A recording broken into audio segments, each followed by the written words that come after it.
The boredom talk. When you're both sitting on the couch scrolling your phones in silence on a regular Tuesday night, how does your partner respond? Most people can be great when life is interesting. The real test is whether they can handle ordinary. Some people need constant novelty. They get restless when things settle into routine, start picking fights just to feel something, or begin looking outside the relationship for stimulation. Others can find contentment in the mundane. They don't need you to be their entertainment system. They can exist beside you without needing every moment to be memorable. This usually comes from two things. First, their tolerance for low stimulation environments, which is partially temperamental. Some brains are wired to seek more dopamine hits. But second, it's about whether they've learned to self-soothe and generate their own sense of contentment. People with anxious attachment often struggle here because stillness feels like disconnection to them. The quiet moments trigger panic that something's wrong, that you're losing interest, that the relationship is dying. The problem is that relationships are 90% ordinary life. If someone can't handle the boring parts without creating drama or checking out emotionally, they're not going to make it long term. Passion fades. Novelty wears off. What's left is whether you can both sit in the mundane moments without one of you needing to set something on fire just to feel alive. Pay attention to how they fill empty time. Do they blame you for their boredom? Do they need constant plans and stimulation? Or can they just be with you without needing every moment to be interesting? The jealousy conversation. Your partner sees you laughing with someone at a party, or notices you got a text that made you smile, or hears you mention a coworker's name more than once. What story do they tell themselves in that moment? That's what matters.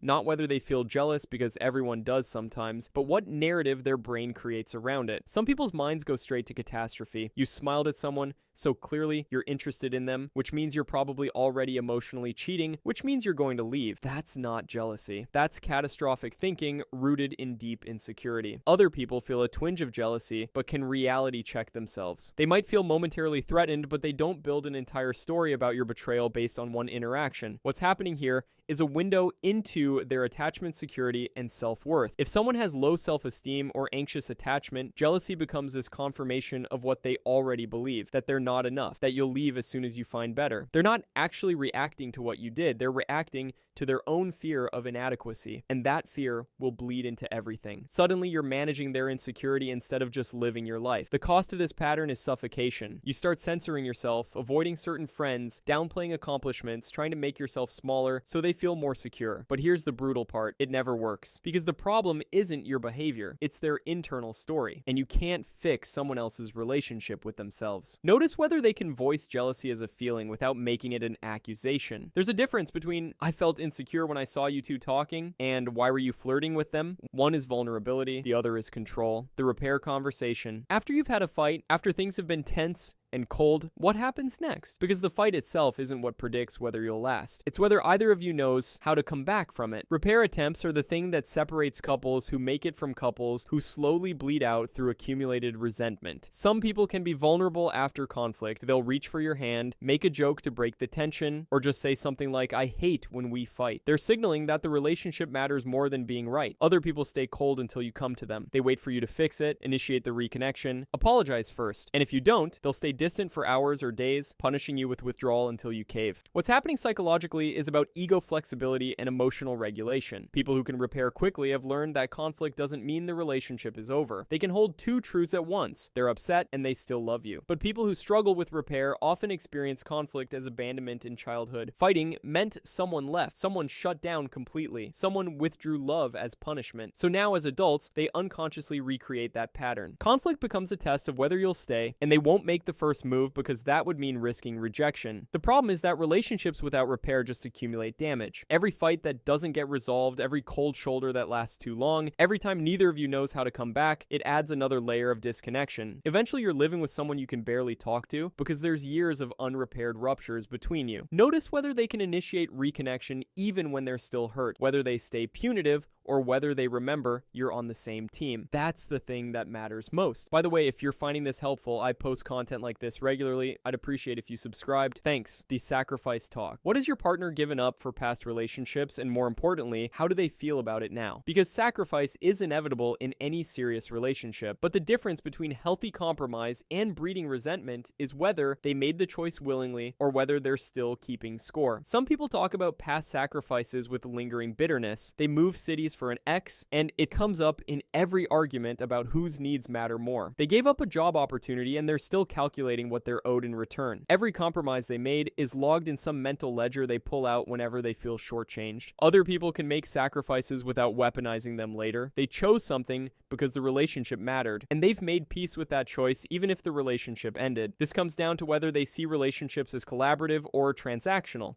People with secure attachment can give without immediately calculating what they'll get back. They understand that sometimes you sacrifice more in one season and your partner sacrifices more in another, and it doesn't have to balance out perfectly in every moment. But people with anxious or avoidant patterns often approach sacrifice from a place of fear. Anxious types sacrifice hoping it'll make you stay, then resent you when it doesn't guarantee your commitment. Avoidant types resist sacrifice because it feels like losing autonomy, like they're being consumed by your needs. What makes this dangerous is that resentment is a slow poison. Someone might agree to move for your job, to take on more housework, to spend holidays with your family, but if they're silently keeping score, if every sacrifice is building towards some future blow up where they list everything they've ever done for you, the relationship is already dying. You just don't know it yet. Ask about what they'd never be willing to sacrifice. Not as a gotcha, but to understand their boundaries and values. Someone who says they'd never sacrifice anything is telling you they're not ready for partnership. Someone who acts like they'd sacrifice everything is setting themselves up for martyrdom and resentment, the embarrassment conversation. You trip in public, tell a joke that doesn't land, spill something on yourself at dinner, say something awkward in front of their friends. How does your partner react in that moment? Do they laugh with you, or do they distance themselves from you? Because how someone handles your embarrassment tells you whether they love you or whether they love the image of you. Some people will make a joke, squeeze your hand, or just move on like it's no big deal. Your awkward moment doesn't threaten them because they're secure enough in themselves that your imperfection doesn't reflect on their identity. Other people visibly cringe, change the subject quickly, or later mention how uncomfortable you made them. They're so worried about how they're perceived that your mistakes feel like a referendum on their judgment for being with you. This usually stems from fragile self-esteem and external validation dependence. They've built their identity around how others see them, so they need you to perform well because they think your behavior reflects on their worth. It's like you're an extension of their personal brand instead of a separate human being. Often this comes from growing up in environments where image mattered more than authenticity, where love was conditional on performing correctly, where mistakes meant shame instead of just being human. The cost here is that you'll start editing yourself constantly. You'll become hyper aware of how you're coming across, anxious about saying the wrong thing, exhausted from trying to be the version of yourself that won't embarrass them. And that's not intimacy, that's performance. You can't be loved for who you actually are if the other person needs you to be perfect. Notice whether they can handle your humanity, whether they defend you when others judge you, or whether they join in the judgment to save face, whether they make you feel safe being imperfect around them, or whether you're constantly worried about doing something that'll make them see you differently. The gratitude discussion. Does your partner notice what you do, or does your effort become invisible the moment it becomes routine? Because relationships die slowly when one person is consistently giving and the other has stopped seeing it as anything worth acknowledging. Some people maintain awareness of your contributions. They thank you for cooking dinner even though you've done it 100 times. They notice when you clean, when you plan things, when you make their life easier in small ways. Other people have this shifting baseline where whatever you do eventually becomes the new expectation. You start doing something thoughtful, they appreciate it at first, but then it just becomes what you do. And once it's expected, it's no longer worth acknowledging. The only time they notice is when you stop doing it. The problem is that unacknowledged effort breeds resentment faster than almost anything else. You'll find yourself doing less and less because why bother if it's not even seen? Or worse, you'll keep doing everything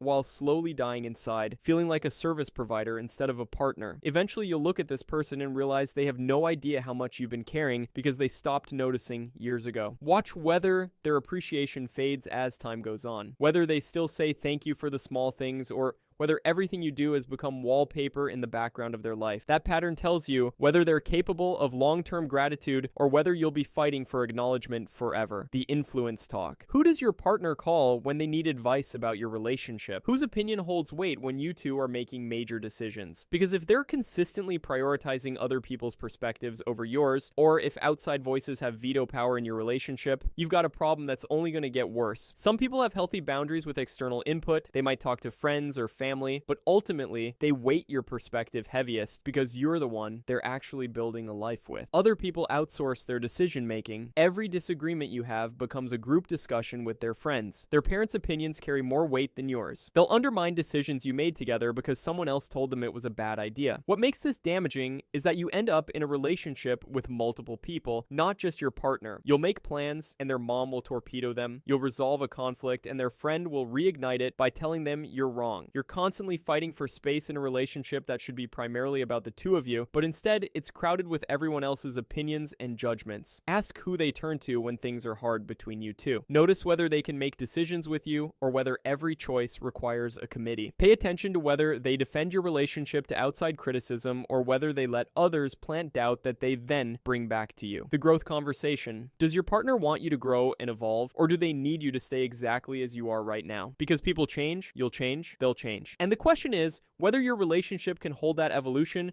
or whether it'll break under the weight of anyone becoming different. Some people encourage growth. They're curious about who you're becoming, supportive of your goals even when those goals shift, excited about the ways you're evolving. They see the relationship as dynamic, something that adapts as you both change. Other people feel threatened by change. If you develop a new interest, they feel left behind. If you grow more confident, they worry you'll outgrow them. If you want something different than you wanted 2 years ago, they accuse you of being inconsistent or flaky. This fear of change usually comes from one of two places. Either they have anxious attachment and any change feels like the beginning of you leaving, so they try to keep everything frozen in place to maintain security. Or they have a fixed sense of identity in relationships, and change threatens the story they've built about who you both are. Often these people fell in love with a specific version of you, and they're not interested in loving the person you're becoming. They want the person you were. What makes this incompatible long term is that stagnation breeds resentment. You'll start hiding parts of yourself that don't fit the version they're comfortable with. You'll stop pursuing things you care about because their discomfort makes it not worth it. Or you'll grow anyway and the relationship will crack because it was never built to hold two evolving people. Eventually, you'll have to choose between becoming who you're meant to be and staying who they need you to be. Ask how they feel about personal development. Notice whether they're working on themselves or whether they've decided they're done growing. Pay attention to whether your evolution excites them or scares them, because the relationships that last aren't the ones where people stay the same. They're the ones where both people can grow and still choose each other through every version. If this resonated with you, consider subscribing so you don't miss future uploads. Thanks for watching.